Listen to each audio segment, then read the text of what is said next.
देखो मेरा नाच रंग जमाऊं मैं, इस अदा से दिल हर लूं मैं, ये लौंडा नाच है मेरा जलवा है। दोस्तों, क्या आपने कभी सोचा है कि बिहार के मेले में होने वाला लौंडा नाच कभी किसी की मौत का मातम भी बन सकता है। आज की ये आप बीती बिहार के सीवान जिले के रेवती गांव से आई है। शशांक लिखते हैं, दुआ करिए कि ये कहानी सिर्फ एक कहानी ही रहे, क्योंकि अगर उस रात की रिकॉर्डिंग दोबारा बज गई तो मौत को आपके दरवाजे तक आने में देर नहीं लगेगी।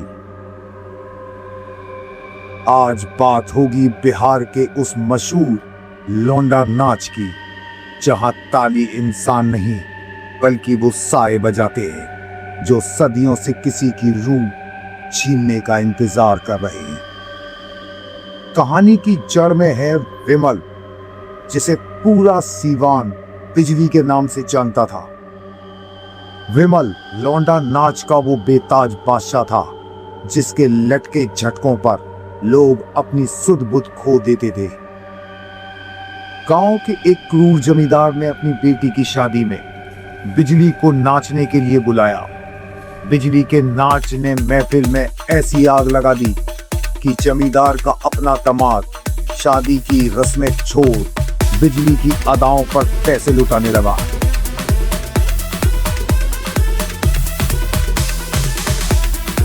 जमींदार को लगा कि एक मामूली नाचने वाले ने उसकी खानदानी इज्जत मट्टी में मिला दी और उसके दामाद को वश में कर लिया है।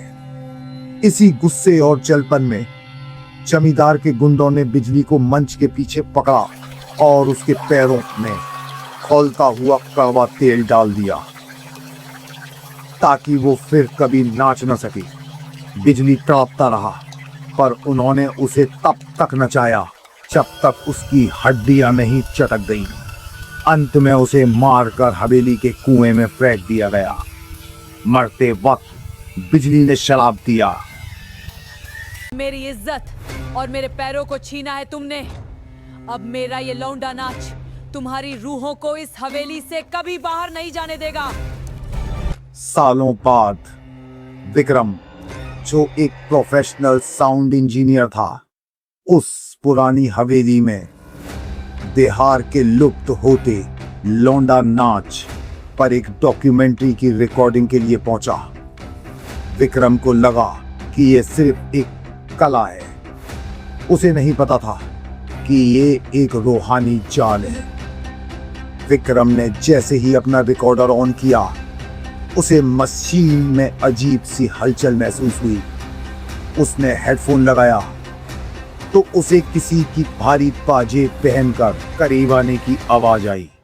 उसने पीछे मुड़कर देखा, हवेली खाली थी, लेकिन रिकॉर्डर के डिस्प्ले पर एक वेबफॉर्म बन रही थी, जैसे कोई अदृश्य शक्ति कीट माइक के सामने लौंडा नाच की मुद्रा में थिरक रही हो। रात के 2 बजे हवेली के आंगन में अपने आप रोशनी हो गई। सामने कुएं के पास से एक आकृति निकली। वो विमल था। उसने चटक लाल साड़ी पहनी थी और आंखों में काला काजल लगा था। सबसे डरावनी बात यह थी, उसने अपने पैरों में पीतल के घुंघरू नहीं बांधे थे। उसने इंसानी दांतों की एक माला अपने टकने में लपेटी हुई थी। जब उसने वो खौफनाक लौंडा नाच शुरू किया तो दांतों के आपस में टकराने की वो आवाज विक्रम के दिमाग की नसों को फाड़ने लगी। विक्रम ने देखा कि बिजली की परछाई फर्श पे नहीं थी, बल्कि वो परछाई दीवार पर उल्टी लटकी हुई नाच रही थी। विक्रम भागकर अपने कमरे में घुसे और दरवाजा बंद कर लिया। उन्होंने डरते डरते उस रिकॉर्डिंग को प्ले किया।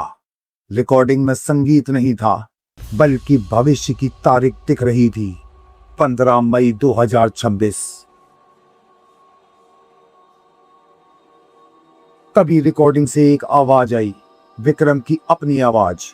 रिकॉर्डिंग में विक्रम चिल्ला रहा था और वो अपने भाई शशांक को चेतावनी दे रहा था, क्योंकि उसे पता था कि शशांक उसे ढूंढते हुए यहां जरूर आएगा।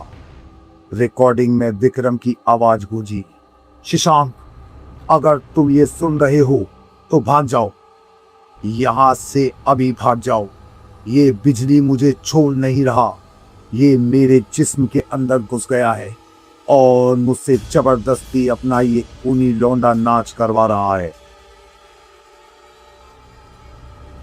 मेरी हड्डियां मुड़ रही हैं, शशांक भाग जाओ। अगली सुबह जब शशांक हवेली पहुंचा तो वहां सन्नाटा था। उसे विक्रम का रिकॉर्डर फर्श पर पड़ा मिला। जैसे ही उसने प्ले बटन दबाया, उसे वही पुरानी रिकॉर्डिंग सुनाई दी जिसमें उसका भाई उसे भागने के लिए कह रहा था।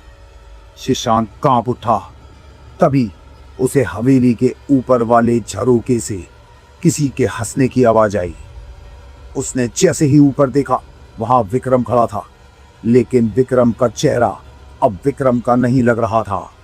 उसकी आंखें काली पड़ चुकी थी और वो औरत की तरह शर्मा कर मुस्कुरा रहा था।